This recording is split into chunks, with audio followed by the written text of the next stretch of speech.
नमस्कार मित्रों, हमारी चैनल में तमारुं स्वागत है। आगामी विधानसभा चूंटणी पहला पश्चिम बंगाल में राजकीय खेचाण वच्चे त्यारे सत्ताधारी पक्ष तृणमूल कांग्रेसना राजकीय सलाहकार आईपीसी कार्यरत और तेना डायरेक्टर प्रतीक जैनना घरे ईडी द्वारा त्यारे दरोड़ा पाडवामां आव्या छे।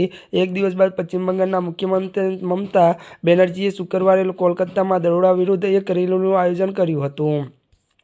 बेनर्जीए केन्द्र सरकार पर त्यारे चूंटणी पहला केन्द्रीय एजेंसीओ इरादापूर्वक उपयोग करवानो आरोप लगाववामां આવ્યો હતો। આ સાથે ચેતવણી આપી છે કે જો તેમના પર અને તેમની સરકાર પર વધુ પડતું દબાણ કરવામાં આવશે તો તેઓ હાલ ત્યારે કોલસા કૌભાંડ કેન્દ્રીય ગૃહમંત્રી અમિત શાહની કથિત રીતે સંડોવાયેલા સાથે તેમની પેનડ્રાઈવ જાહેર કરશે। मुख्यमंत्री बेनर्जीए दावो कर्यो हतो के तेमनी पासे कोलसा कौभांड में केन्द्रीय गृहमंत्री अमित शाहनी संडोवानी साथे कथित रीते जोड़ायेली पेन ड्राइव कोलकाता ईडी द्वारा दरोड़ा सामे एक विरुद्ध कूच दरमियान मोटी संख्या में लोग भेगा थया हता अने त्यारे ममता बेनर्जीए कह्युं के मारी पासे एक पेन ड्राइव छे। हूँ अत्यार सुधी चूप रही छूं, मारा पदनो आदर करूँ छूं, मारा पर वधु पड़तुं दबाण न करो नहीं तो हूँ बधुं ज जाहिर करी दईश, आखो देश चौंकी जशे।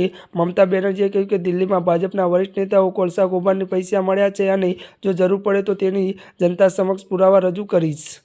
त्यारे मित्रों आजना माटे बस आटलुं ज। अमारी चेनल में नवा होय तो अमारी चेनल ने लाइक शेर और सब्सक्राइब करी देजो। धन्यवाद।